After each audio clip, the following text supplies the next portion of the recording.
اس لیے انسان کو چاہیے کہ وہ پاک دامنی کی زندگی گزارے۔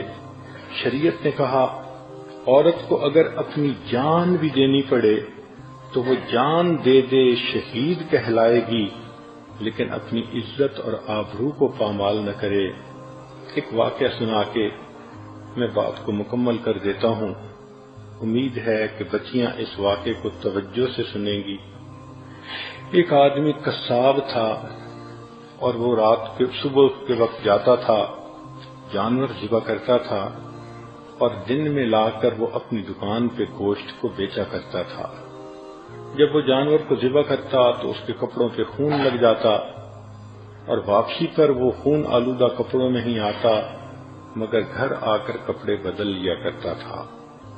ایک رات وہ جب واپس آ رہا تھا جانوروں کو ذبح کر کے، تو رات کا اندھیرا تھا، وہ ایک جگہ سے گزر رہا تھا کہ ایک بندہ شور مچاتا ہوا آیا اور آ کے اس نے اس کو پکڑ لیا۔ جب پکڑ لیا تو اس نے دیکھا تو اس بندے کے جسم سے خون بہہ رہا ہے۔ حیران ہوا، اتنے میں اس بندے کی جان نکل گئی۔ دیکھا تو اس کے جسم میں ایک چھری تھی جو کسی نے گھونپ دی تھی۔ اب وہ جو قتل کرنے والا تھا وہ تو بھاگ گیا اور مقتول اندھیرے میں اس کو سمجھا کہ شاید اس نے قتل کیا۔ جب اس کی وفات ہو گئی تو اتنے میں لوگ آ گئے۔ اب لوگوں نے مقتول کو بھی دیکھا، اس قصاب کو بھی دیکھا، اس کے جسم کے خون کے آثار بھی دیکھے۔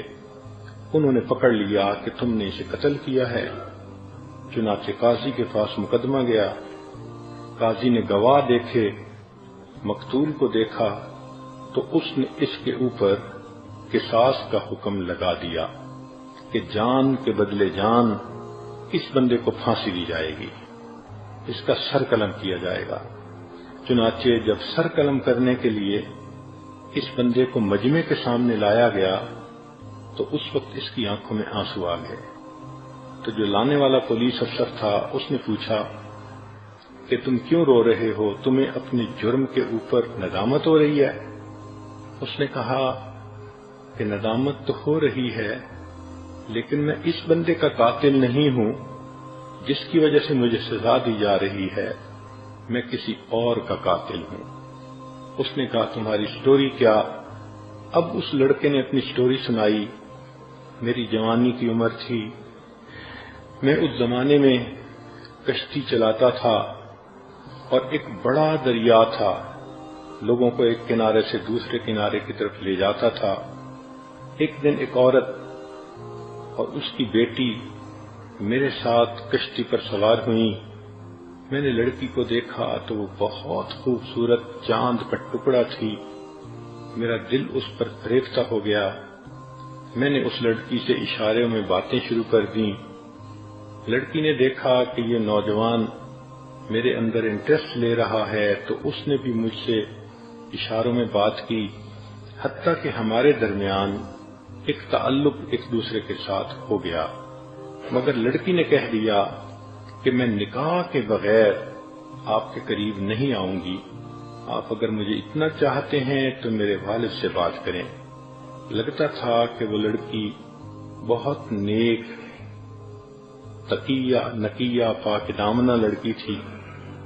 کہنے لگا کہ 1 سال میں اس کی محبت میں تڑپتا رہا، بالآخر میں نے اس کے باپ سے نکاح کا پیغام بھیجا تو والد نے کہا کہ نہیں، میری بیٹی بہت خوبصورت اور بہت نیک ہے، تمہارے پاس نہ علم ہے نہ تمہارے پاس نیکی ہے، تمہارا کوئی جوڑ نہیں بنتا۔ اس نے میرے رشتے کو ریجیکٹ کر دیا۔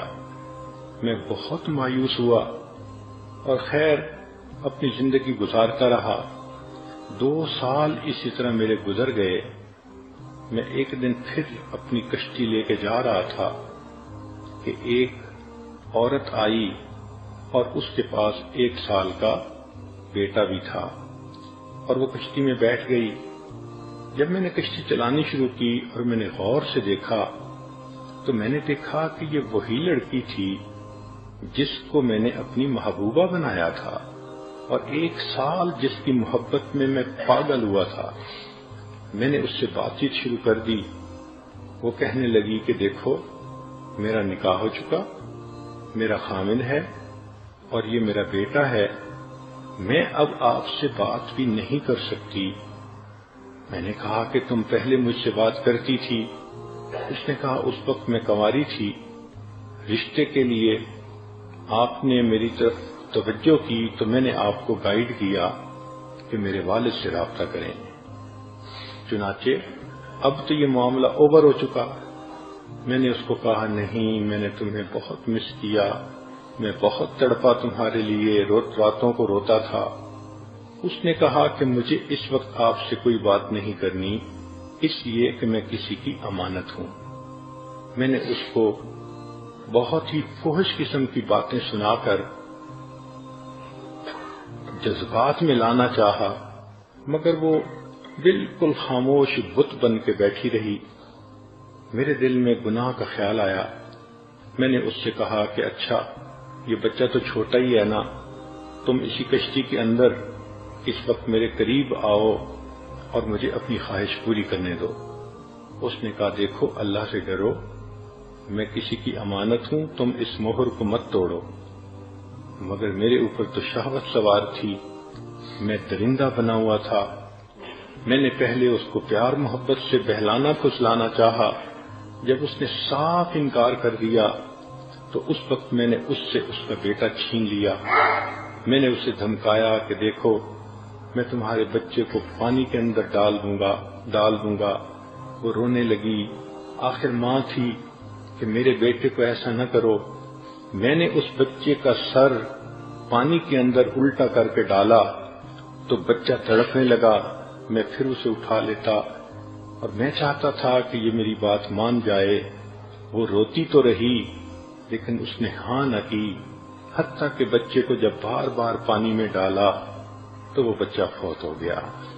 میں نے اس بچے کو پانی کے اندر پھینک دیا۔ اب وہ نوجوان لڑکی اکیلی تھی تو میں نے چاہا کہ میں زبردستی اس کے اوپر جو ہے وہ گناہ کروں۔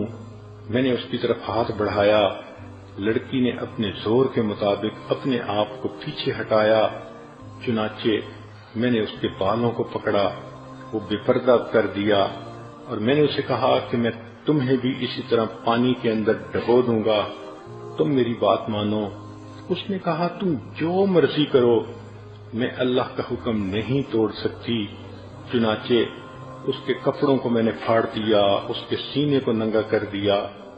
اب جب اس نے میری بات بالکل ہی نہ مانی تو میرے دل میں خیال آیا کہ اس حالت میں اگر اس کو میں چھوڑ دوں گا تو یہ بچے کے قتل کا مقدمہ بھی میرے اوپر کرے گی اور دست درازی کا بھی میرے اوپر مقدمہ ہو جائے گا، تو بہتر ہے کہ اس لڑکی کو بھی مار دیا جائے۔ پھر میرے اوپر ایسی درندگی طاری ہوئی کہ میں نے اس لڑکی کو دھکا دیا، پانی کے اندر وہ گر گئی اور ڈوب گئی۔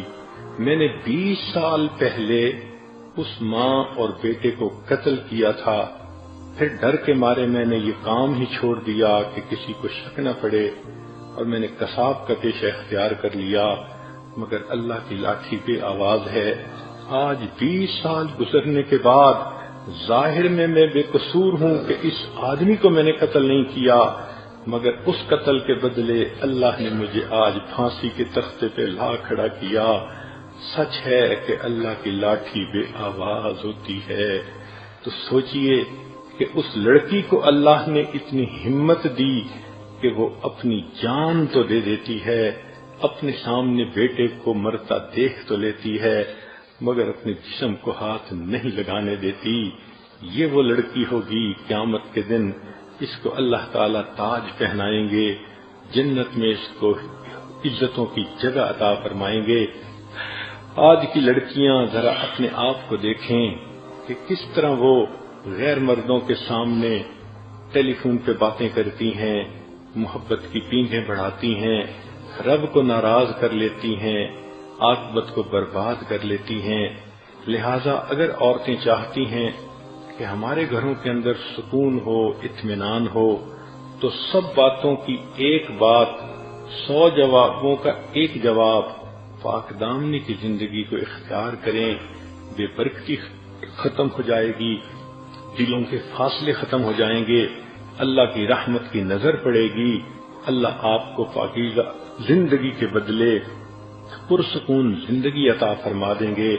لہذا جتنے بھی بیانات اس اعتکاف کے اندر کیے گئے ان تمام کا لب لباب یہ ہے، ہماری ازدواجی زندگی کی پریشانیوں کا حل ہماری پاک دامنی کی زندگی کے اندر موجود ہے۔